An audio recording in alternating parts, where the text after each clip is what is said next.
성부와 성자와 성령의 이름으로 아멘. 오늘은 사도 바오로의 고린도일서 11장부터 13장까지의 말씀을 봉독하겠습니다.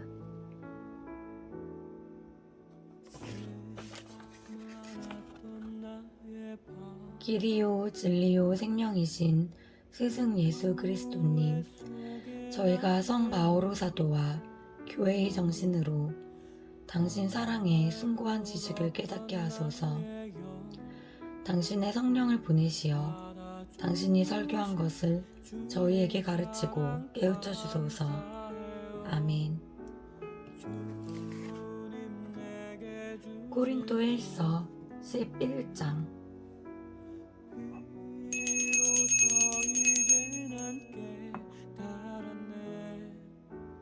11장 1절. 내가 그리스도를 본받는 것처럼 여러분도 나를 본받는 사람이 되십시오. 전례 때에 여자들이 가져야 하는 자세.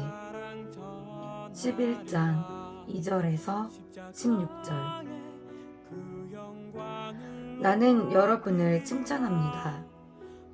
여러분이 모든 일에서 나를 기억하고 또 내가 전한 전통을 그대로 유지하고 있기 때문입니다.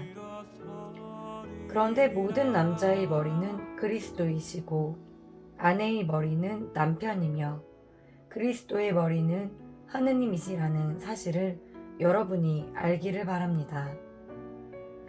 어떤 남자든지 머리에 무엇을 쓰고 기도하거나 예언하면 자기의 머리를 부끄럽게 하는 것입니다.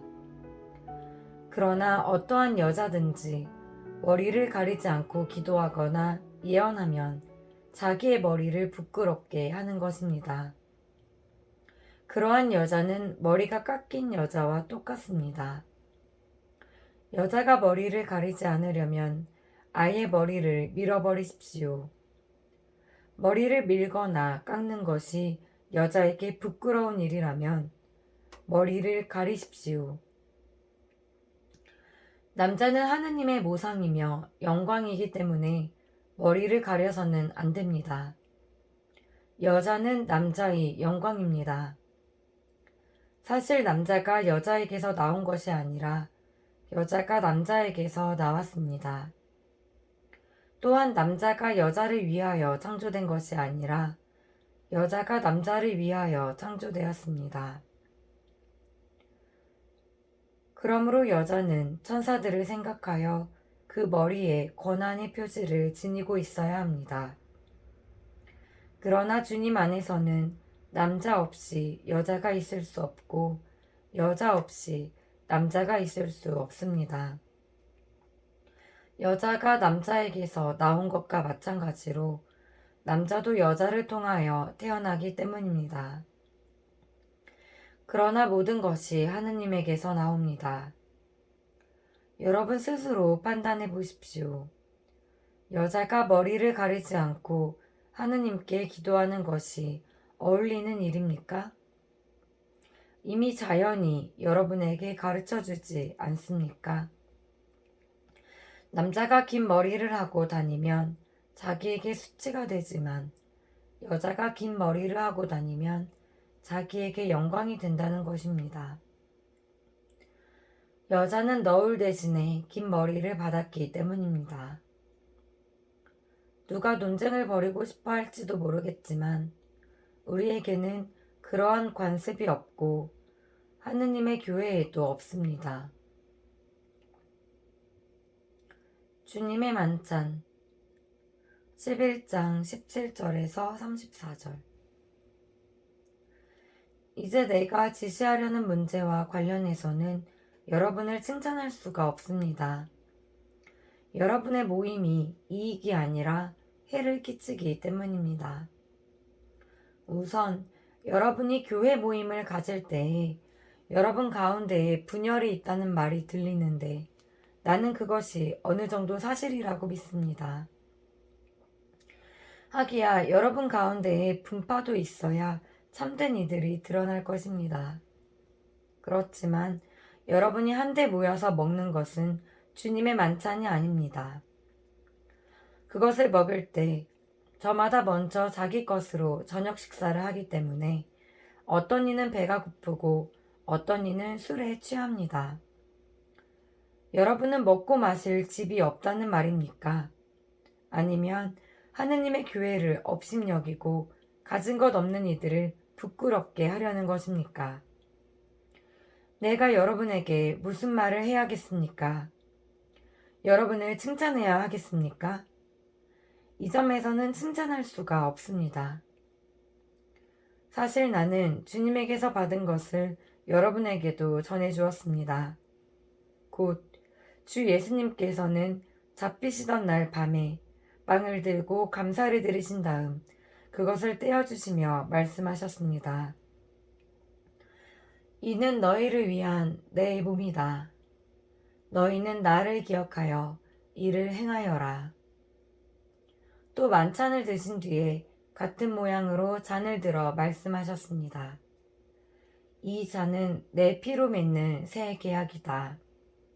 너희는 이 잔을 마실 때마다 나를 기억하여 이를 행하여라. 사실 주님께서 오실 때까지 여러분은 이 빵을 먹고 이 잔을 마실 적마다 주님의 죽음을 전하는 것입니다. 그러므로 부당하게 주님의 빵을 먹거나 그분의 잔을 마시는 자는 주님의 몸과 피에 죄를 짓게 됩니다. 그러니 각 사람은 자신을 돌이켜보고 나서 이 빵을 먹고 이 잔을 마셔야 합니다. 주님의 몸을 분별 없이 먹고 마시는 자는 자신에 대한 심판을 먹고 마시는 것입니다. 그래서 여러분 가운데에 몸이 약한 사람과 병든 사람이 많고 또 이미 죽은 이들도 적지 않은 것입니다. 우리가 자신을 잘 분별하면 심판을 받지 않을 것입니다. 그러나 주님께서 우리를 심판하셔도 그것은 우리가 이 세상과 함께 단죄받지 않도록 우리를 교육하시는 것입니다. 그러므로 나의 형제 여러분, 여러분이 만찬을 먹으려고 모일 때에는 서로 기다려 주십시오. 배가 고픈 사람은 집에서 미리 먹어 여러분의 모임이 심판받는 일이 없게 하십시오. 그 밖의 것은 내가 가서 일러주겠습니다. 고린토일서 12장.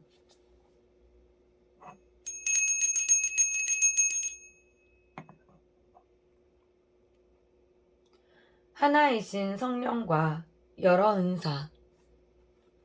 12장 1절에서 11절. 형제 여러분, 나는 여러분이 성령의 은사에 관해서도 알기를 바랍니다. 여러분이 이교인이었을 때에 말도 하지 못하는 우상들에게 이끌려 정신없이 휩쓸려 다녔다는 것을 여러분은 알고 있습니다. 그래서 내가 여러분에게 일러둡니다. 하느님의 영에 힘입어 말하는 사람은 아무도 예수는 저주를 받아라 할 수 없고 성령에 힘입지 않고서는 아무도 예수님은 주님이시다 할 수 없습니다. 은사는 여러 가지지만 성령은 같은 성령이십니다. 직분은 여러 가지지만 주님은 같은 주님이십니다. 활동은 여러 가지지만 모든 사람 안에서 모든 활동을 일으키시는 분은 같은 하느님이십니다. 하느님께서 각 사람에게 공동선을 위하여 성령을 드러내 보여주십니다. 그리하여 어떤 이에게는 성령을 통하여 지혜의 말씀이, 어떤 이에게는 같은 성령에 따라 지식의 말씀이 주어집니다. 어떤 이에게는 같은 성령 안에서 믿음이, 어떤 이에게는 그 한 성령 안에서 병을 고치는 은사가 주어집니다. 어떤 이에게는 기적을 일으키는 은사가, 어떤 이에게는 예언을 하는 은사가, 어떤 이에게는 영들을 식별하는 은사가, 어떤 이에게는 여러 가지 신령한 언어를 말하는 은사가, 어떤 이에게는 신령한 언어를 해석하는 은사가 주어집니다. 이 모든 것을 한 분이신 같은 성령께서 일으키십니다. 그분께서는 당신이 원하시는 대로 각자에게 그것들을 따로따로 나누어 주십니다. 하나인 몸과 여러 지체. 코린토일서 12장 12절에서 31절. 몸은 하나이지만 많은 지체를 가지고 있고, 몸의 지체는 많지만 우리 모두가 한 몸인 것처럼 그리스도께서도 그러하십니다. 우리는 유다인이든 그리스인이든 종이든 자유인이든 모두 한 성령 안에서 세례를 받아 한 몸이 되었습니다. 우리 모두 한 성령을 받아 마셨습니다. 몸은 하나의 지체가 아니라 많은 지체로 되어 있습니다. 발이 나는 소녀 아니니 몸에 속하지 않는다고 말한다 해서 몸에 속하지 않는 것이 아닙니다. 또 귀가 나는 눈이 아니니 몸에 속하지 않는다고 말한다 해서 몸에 속하지 않는 것이 아닙니다. 온몸이 눈이라면 듣는 일은 어디서 하겠습니까? 온몸이 듣는 것뿐이라면 냄새 맡는 일은 어디에서 하겠습니까? 사실은 하느님께서 당신이 원하시는 대로 각각의 지체들을 그 몸에 만들어 놓으셨습니다. 모두 한 지체로 되어 있다면 몸은 어디에 있겠습니까? 사실 지체는 여러 가지지만 몸은 하나입니다. 눈이 손에게 나는 너가 필요 없다 할 수도 없고, 또 머리가 두 발에게 나는 너희가 필요 없다 할 수도 없습니다. 몸의 지체 가운데에서 약하다고 여겨지는 것들이 오히려 더 요긴합니다. 우리는 몸의 지체 가운데에서 덜 소중하다고 생각하는 것들을 특별히 소중하게 감쌉니다. 또 우리의 점잖지 못한 지체들이 아주 점잖게 다루어집니다. 그러나 우리의 점잖은 지체들은 그럴 필요가 없습니다. 하느님께서는 모자란 지체에 더 큰 영예를 주시는 방식으로 사람의 몸을 짜 맞추셨습니다. 그래서 몸에 분열이 생기지 않고 지체들이 서로 똑같이 돌보게 하셨습니다. 한 지체가 고통을 겪으면 모든 지체가 함께 고통을 겪습니다. 한 지체가 영광을 받으면 모든 지체가 함께 기뻐합니다. 이처럼 여러분은 그리스도의 몸이고 한 사람 한 사람이 그 지체입니다. 하느님께서 교회 안에 세우신 이들은 첫째가 사도들이고, 둘째가 예언자들이며 셋째가 교사들입니다. 그 다음은 기적을 일으키는 사람들, 그 다음은 병을 고치는 은사, 도와주는 은사, 지도하는 은사, 여러 가지 신령한 언어를 말하는 은사를 받은 사람들입니다. 모두가 사도일 수야 없지 않습니까? 모두 예언자일 수야 없지 않습니까? 모두 교사일 수야 없지 않습니까? 모두 기적을 일으킬 수야 없지 않습니까? 모두 병을 고치는 은사를 가질 수야 없지 않습니까? 모두 신령한 언어로 말할 수야 없지 않습니까? 모두 신령한 언어를 해석할 수야 없지 않습니까? 여러분은 더 큰 은사를 열심히 구하십시오. 사랑. 내가 이제 여러분에게 더욱 뛰어난 길을 보여주겠습니다. 코린토일서 13장.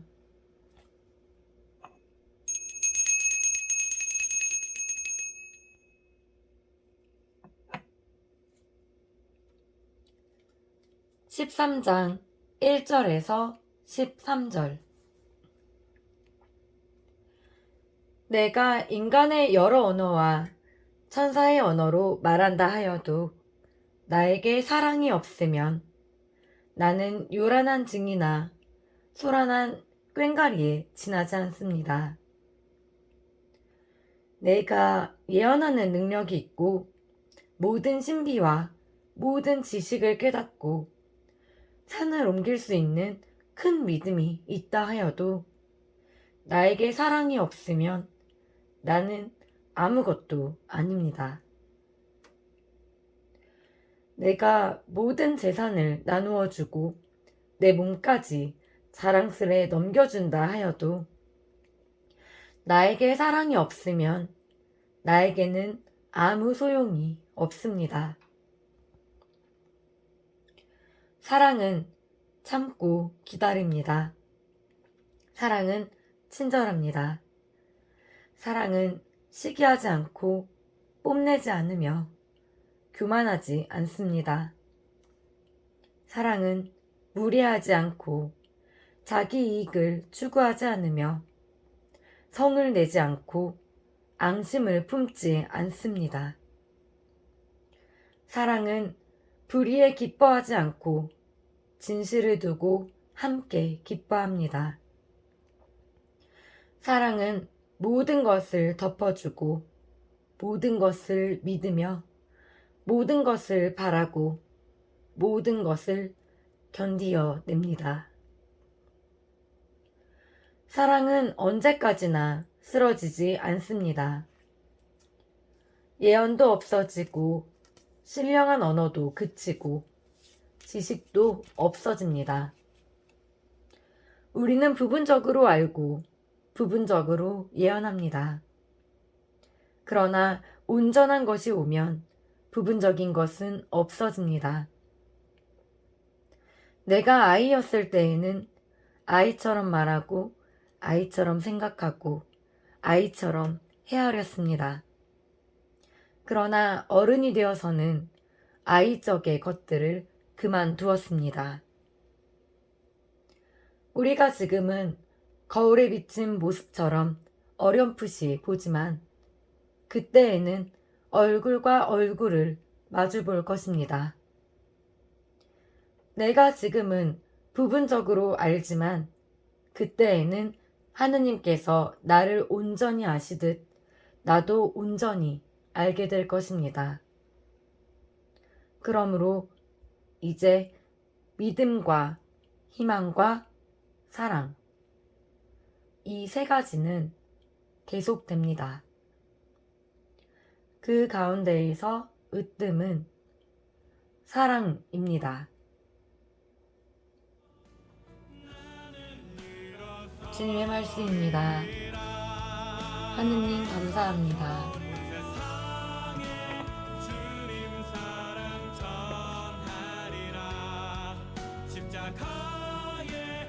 천상의 스승 예수님, 당신은 영원한 생명의 말씀을 가지고 계시나이다. 진리이신 주님, 당신을 믿사오니 제 믿음을 더해주소서. 길이신 주님, 당신의 계명을 완전히 지키라 명하셨으니 온 힘을 다하여 당신을 사랑합니다. 생명이신 주님, 성경을 선물로 주셨으니 저는 당신께 기도하고 hum승하며 찬양하고 간구하며 감사드립니다. 성모님과 함께 당신의 말씀을 마음에 품어 기억하고 보존하며 묵상하겠나이다. 아멘.